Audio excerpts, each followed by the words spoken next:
Live from Washington, I'm Aisha Tanzim and you're watching Access Point.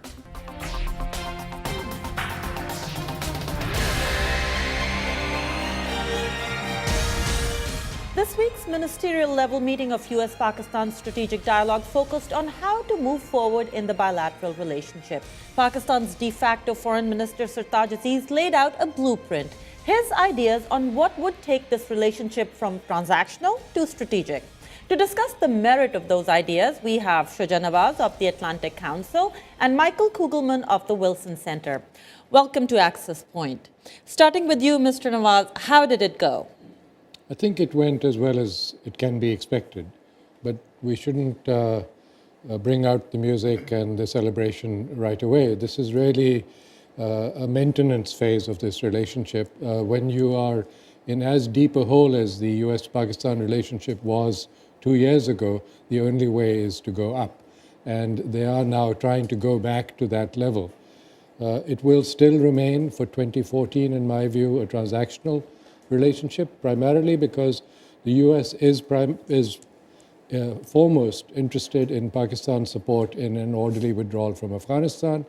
And Pakistan's primary interest is to continue to receive US assistance, particularly from the international financial institutions. Okay, so Mr. Kugelman, given that it's still a transactional relationship, Secretary Kerry in his opening remarks heaped a lot of praise on the Nawaz government, its decisions. Do you think that the two countries are making maybe some of the similar mistakes they made initially, which is talking too much, too good about each other, raising expectations? Yes, absolutely. I think the most essential thing about this relationship moving forward is to keep expectations low. Because when it comes down to it, there are so many divergent interests, particularly in the security realm, which both sides seem to think is the most important dimension of the relationship.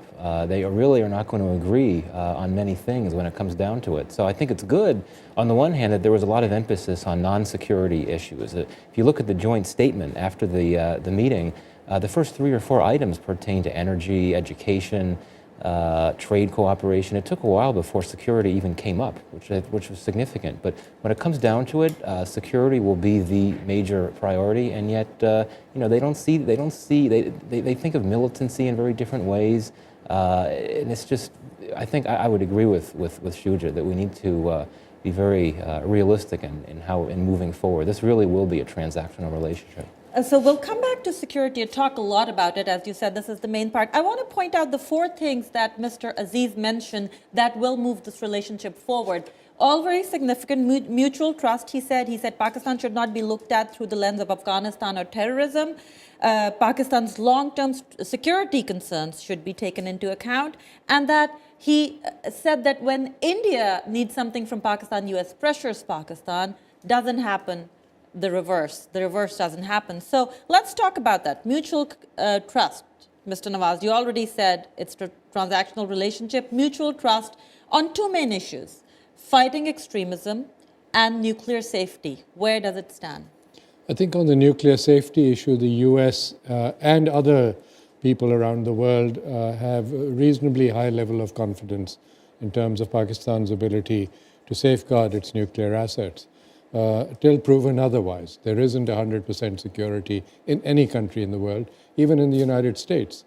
A couple of years ago, we had a live bomb transported across the country by a strategic command, and nobody knew that it was not a dummy, that it was live. So yes, on that score. On the security side, I think it's trust but verify. So this goes back to the old Secretary Shultz line for President Reagan in dealing with the Soviets. Pakistan has to be honest with itself first on what it plans to do about militancy and terrorism inside its own borders, and what it plans to do in terms of fomenting activities outside its borders. The Pakistanis maintain that they've changed their stance, that it's hands-off neighboring territories, it's hands-off dealing with groups that are fomenting terrorism in Afghanistan or in India. But that needs to be verified, and once the verification occurs, the trust will occur. Now, before I come to you, Mr. Kugelman, there's a soundbite that I want both of you to hear. It's from Syed Munawar Hassan, the head of Jamaat-e-Islami. He recently said this. Let's listen. मेरे नज़दीक वो शहीद है उसने उम्मत मुस्लिमा की खिदमत की है और उसने अकेले और तन्हा इतनी बड़ी फौज को एंगेज रखा।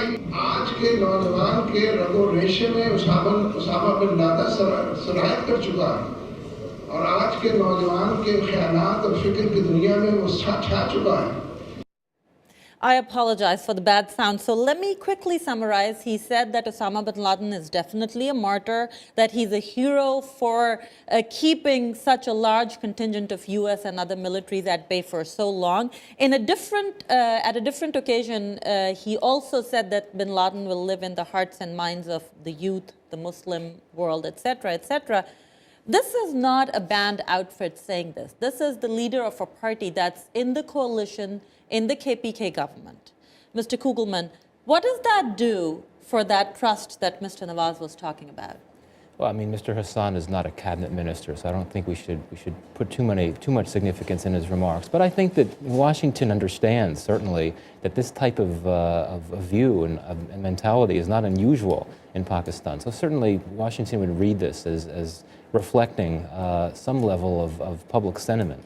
And I think if such comments were uttered by the Prime Minister or some other cabinet level minister, we'd be having a different conversation about this. But certainly, I mean, the mistrust is there, has been there for so long that this type of comment isn't necessarily going to intensify or worsen mistrust. I think that Washington will see this as somewhat of an outlier type thing that really isn't worth Mr. Nawaz, do you agree? And the second part of that is not just that he is part of a coalition government in KPK. The following, one of the concerns that we keep hearing in Washington is how many people, for example, in the security forces, in the army, follow this person. He's a religious leader. How many people in the population, in the police force, follow this person?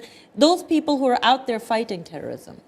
It's not clear how many people follow them. If you go by the number of votes that are garnered by his party and some of the other more extreme Islamic parties, they're not that large.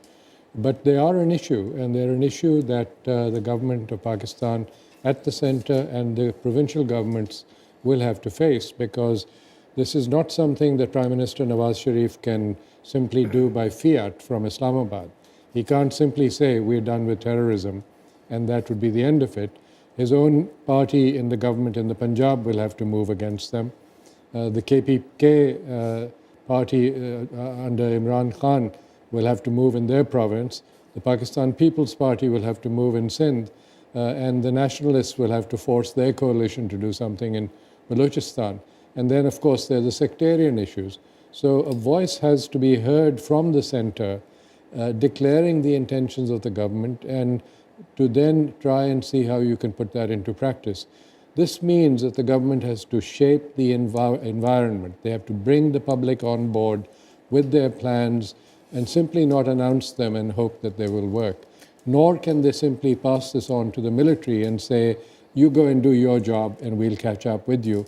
It hasn't happened before, and it won't happen in the future. Mr. Kugelman, how is this announcement of a 4-member committee by the Pakistani Prime Minister viewed in Washington? The committee is tasked to talk to the Taliban, to at least bring them to the table. Well, I think Washington is trying to stay out of this whole issue. It seems as a domestic issue, the notion of talking to the Pakistani Taliban.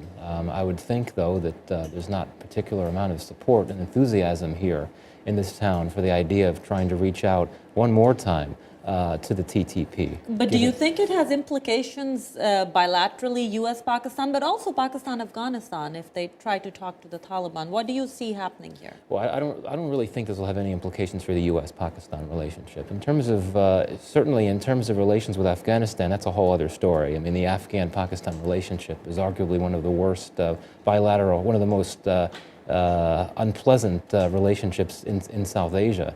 And you know, given the dynamics in the region, given the various accusations being thrown around in the security establishment in Pakistan and in Afghanistan about where TTP gets its support from, there have been suggestions that the Afghan intelligence agency provides support to the TTP. And Mullah Certainly Fazlullah that was could- living in Afghanistan. He was so indeed, yeah. He had some support from somewhere, be it from a group or the agency.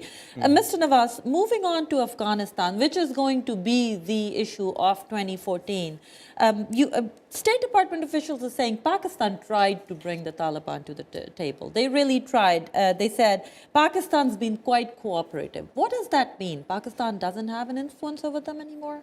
They have influence, but it's not as much as some Pakistani agencies might claim, and certainly not as much as the Americans would want Pakistan to have.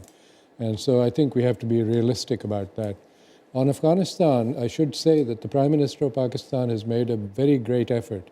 He's had 3 meetings with President Karzai. He's trying to get over this trust deficit that exists between these two countries. And I think there is some ground for optimism on that front, that the Afghans over time will be able to see that if Pakistan in fact does pull back and does not interfere in the internal machinations of Afghan politics, that they would see Pakistan as a benign neighbor rather than as an activist neighbor. But there is another issue, and that is that the Pakistanis do not wish to be seen through the Afghan prism. At the same time, Pakistan needs to stop seeing Afghanistan solely through the Pakhtun prism. It needs to have Afghanistan as a neighbor and deal with all Afghans. And some effort has been made in that. The former ambassador in Kabul, Ambassador Sadiq, spent a lot of his time traveling around the northern regions of Afghanistan. Much more needs to be done on the ground in order to build that trust. Finally, the United States still has a very anachronistic bureaucratic system for dealing with the region. I think there is time now to put an end to the AFPAC and to the special representative's position and to fold it into the State Department proper so that a regional approach to peace and stability is taken. And then Ambassador Dobbins, and this has nothing to do with his personal abilities, I think bureaucratically it's just impossible to say that we are dealing with this not simply through the Afghan prism and still have an SRAP. AFPAC. Ambassador Dobbins can then deal with reconciliation. And this position actually came into being during President Bush's time. It wasn't in the State Department before the war. It actually came into being during President Obama's time. When Richard Holbrooke was made the first special representative. So one thing that you mentioned, Mr. Kugelman, I want to bring to you, Pakistan is saying, and Mr. Sartaj Aziz also said in his briefing to journalists, no outside forces should fill the vacuum in Afghanistan. No interference. Is that practical? Do you see that happening just because Pakistan's saying that? There are other players in the region. Yeah, well, I mean, I think one thing that's oftentimes forgotten in Washington is that there are a lot of regional players that have interests in Afghanistan now and after 2014, from certainly the Pakistanis, the Indians, the Chinese, the Russians, the Iranians. And given Afghanistan's history, this is a country that doesn't particularly fend itself off from outside influences. And all of those countries I mentioned are going to have a keen interest in what happens in Afghanistan, just because some of these interests are economic. In the case of the Chinese, there's a lot of contracts it's looking for in terms of mineral reserves. Iran has its own interests. Russia is very concerned about the drug trade. India, of course, there's certainly has interest in a stable Afghanistan. So I think that's wishful thinking. For that comment to be made. So given that scenario then, A, is it too much to ask Pakistan to stay out? And B, will Pakistan even try to stay out given that all these other players are playing in the pond? Well, as Mr. Sartaj Aziz said at the Atlantic Council, Pakistan has laid this out there. It is saying that there should be some kind of a concord among the regional neighbors. And certainly India has a big role to play in that because it has an economic investment similar to China's in Afghanistan. And Pakistan is obviously poised as a gateway for India to connect with Afghanistan and Central Asia as an energy gateway, among other things. So a lot could happen where this is seen not as a zero-sum game by all the countries of the region, but as seen where all of them can profit. Iran certainly needs to be brought to the table, and the US needs to get over that hurdle in its own dealings with Iran, and then also allow the possibility of the Iran-Pakistan pipeline extending to India. So economics is going to be what brings them together. As the current SRAP, James Dobbins, once told me in an interview, if the nuclear deal or any development on that happens, Afghanistan may be the first beneficiary and the region. Something very interesting that Mr. Aziz said in his briefing, he paid a lot of emphasis on border management. And he said a couple of things. I want both of you to explain to us what those mean.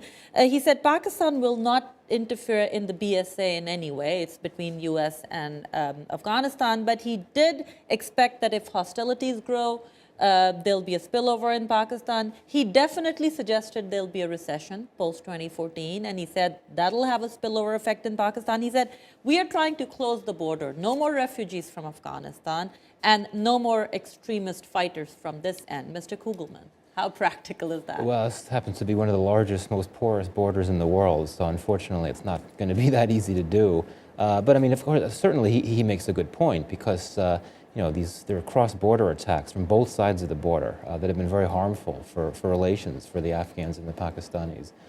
So certainly he makes a fair point, and absolutely, if instability intensifies in Afghanistan, I don't see how there couldn't be spillover into Pakistan, just because the border is, as I said before, so porous, and certainly there'll be a lot of concerns about refugees. So he makes a good point, only I think the idea of sealing the border is a bit unrealistic. So what other border management issues do you think were discussed, and what else can be done in terms of border management that's not already being done? Well, they obviously need to set up many more legitimate crossing points, which is one way of monitoring who's coming and who's going. That way, anyone who goes anywhere else is obviously illegal, and you can't stop them. There is a paradox in this from the Afghan side, which is that they don't recognize the border. Yeah. The Durand Line is anathema to them. They think it was forced upon them. And if they want to straighten out the border, I think that's a separate discussion that Afghanistan and Pakistan needs to take place. It is not going to take place this year. This is election year in Afghanistan, and this kind of rhetoric is just not suitable for election year in any country. So Pakistan needs to be much more aware of where the weak points are. I think North Waziristan is going to become an issue, because if the Haqqani group can move to and from easily and Pakistan seals the rest of the border, then that's where the trust is going to crumble. Do you think this not signing the BSA, the bilateral security agreement, by President Hamid Karzai, do you think that Pakistan should worry about it, Mr. Well, yeah, I mean, I think if there's a BSA, that means there can be a residual international troop presence in Afghanistan after this year. And I think that having that presence will add an element of stability to Afghanistan that would not be there if there were not a BSA. But I mean, that said, when it all comes down to it, we'd be talking about 8,000 or 10,000 troops, which is not a huge troop force. These would not be combat troops. They would be providing support, mostly limited counterterrorism support. So there's really limitations to what that type of force could do to help promote stability. I think it's sort of a reality check that we need to keep in mind. And as both of you said, both countries want some similar goals. They don't know how to approach it. As Mr. Aziz said, we both want stability in Afghanistan. We don't know how. Where do their interests converge and where do they diverge, Mr. Nawaz? Well, the interests converge on the economy, because if their borders are used for peaceful purposes and transiting of goods, then Afghanistan can benefit from trade with India and with Central Asia. And Pakistan can benefit from the same. Mr. Aziz mentioned the CASA 1000 initiative, under which the World Bank is supporting the transport of hydroelectricity from Central Asia through Afghanistan to Pakistan. Talked about the TAPI pipeline from Turkmenistan through Afghanistan and Pakistan to India. Also about the Iran-Pakistan pipeline. So these are all economic interests that will tie the region together. On the security side, if both of them help in quelling terrorism, and talks are not a bad thing. I think the American support talks with the Afghan Taliban, they should favor talks inside Pakistan, because that should always be the first step. As the Pakistani Prime Minister has already indicated, if he makes an offer of talks, if the other side doesn't pick up on that offer, then he has other options. At least that way you can get the public behind you. And in both Afghanistan and Pakistan, that's what will need to be done. Now, one complaint that Mr. Aziz made during this meeting is the U.S. never looks at Pakistan's long-term security interests. It didn't the last time it was in the region, and it's not doing so now. Do you think, Mr. Kugelman, that the U.S. outlook on the region has changed at least to that level? I think that when the U.S. thinks about Pakistan, it's always tends to be in the short term. And really over the last few years, it's related to how Pakistan can play a role in the war in Afghanistan. I mean, certainly you can argue that the whole notion of a strategic partnership with Pakistan is grounded in this desire to really demonstrate a long-term commitment to Pakistan through support in non-security areas. And I think the idea here in Washington is that by providing civilian assistance, by helping build up education, things like that, in the long run, this could help promote stability in Pakistan. That may be a bit of a flawed argument in the sense that there's no reason to think that throwing aid money to do these impressive sounding things will necessarily make Pakistan a more stable place, particularly given, even though there has been a lot of assistance provided to Pakistan, it really is a very small percentage of what Pakistan's needs are when it comes down to it. So in this time, what are some of the long-term security interests that Pakistan wants U.S. to take into consideration?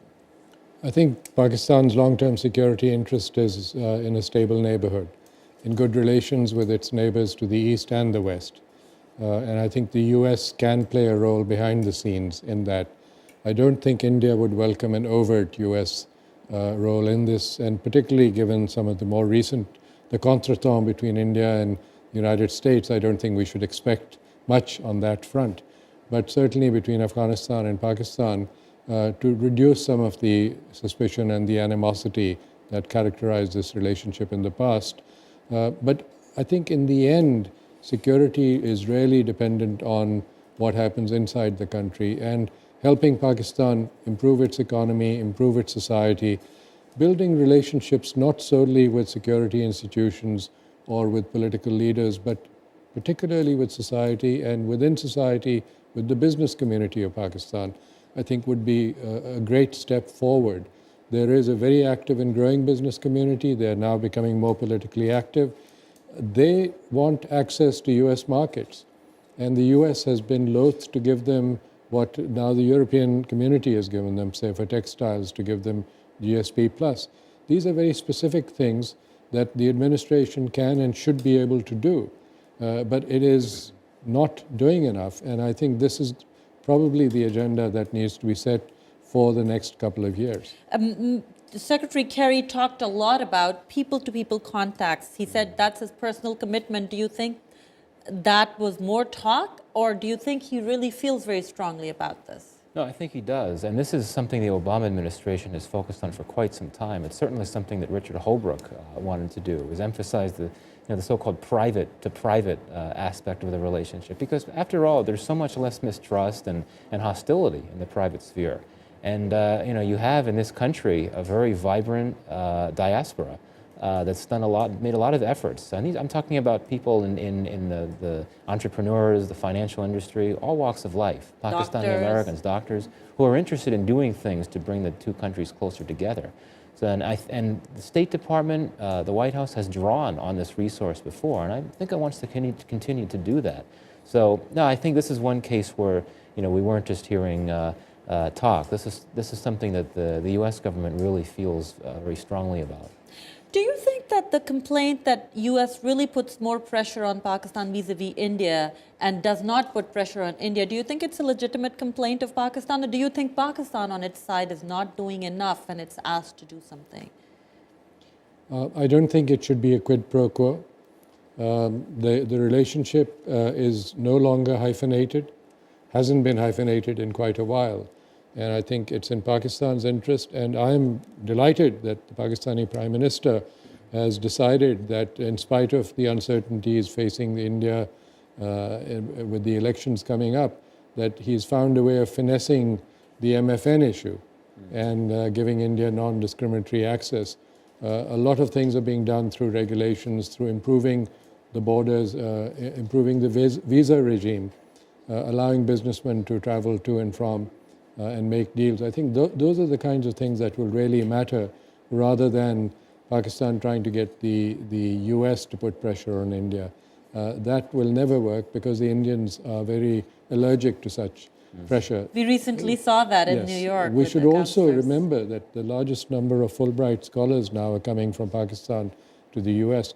This is a kind of a long-term investment that will pay off, in my view.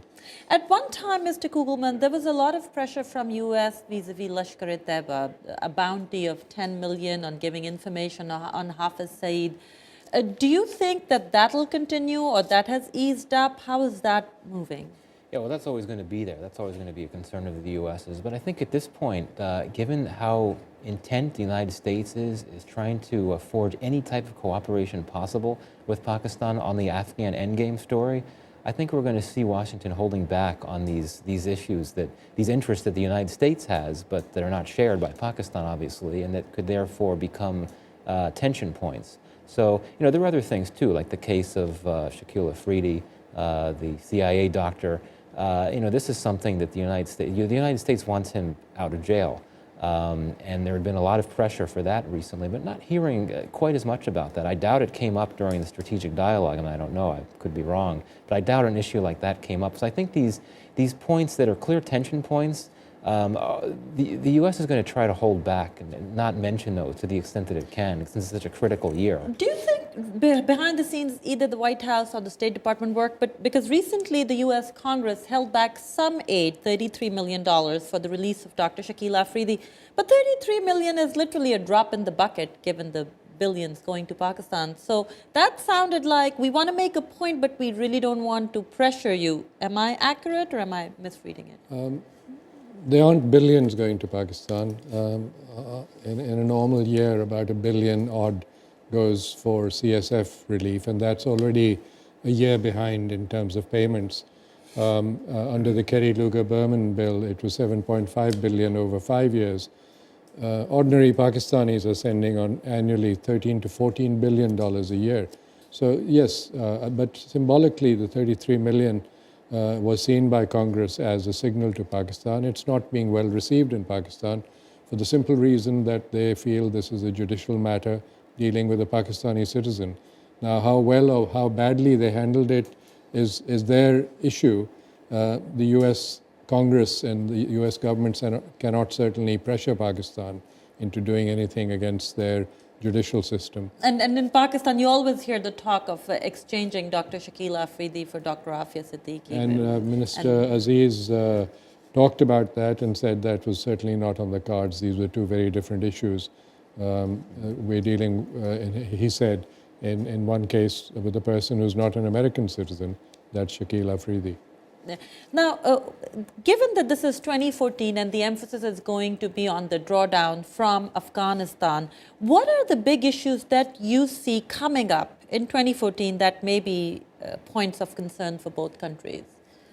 Well, I mean, I think the core issue is talks with the Afghan Taliban. Which are not going anywhere. Yeah, they're not now, and I doubt they are going to go anywhere. But I think that the U.S. really wants Pakistan to do everything it can to help bring that to reality. But as Shu just said, I think we shouldn't overemphasize or over-exaggerate the ability or the actual leverage influence that Pakistan has over the Afghan Taliban. Certainly it has leverage that the United States does not, but we don't want... But if Pakistan could leverage it, they would have been talking now. They don't seem like they want to talk. Can anything bring them to the table, Mr. Nawaz? Well, Pakistan has released a number of Taliban that it was holding. The question is, are they ready to talk to the High Peace Council or to President Karzai? And as Mr. Aziz said at our center, they don't seem to want to talk to the High Peace Council. Because they feel like everybody's leaving. I'm so sorry, I have to interrupt. They want to wait for the next president of Afghanistan. Yes, I'm sorry, I'm interrupting because our time is up. We literally have seconds left. So I want to thank both our guests, Shuja Nawaz of the Atlantic Council and Michael Kugelman of the Wilson Center. And thank you for watching. Make sure you leave your questions, comments on our Facebook page and follow us on Twitter. Goodbye.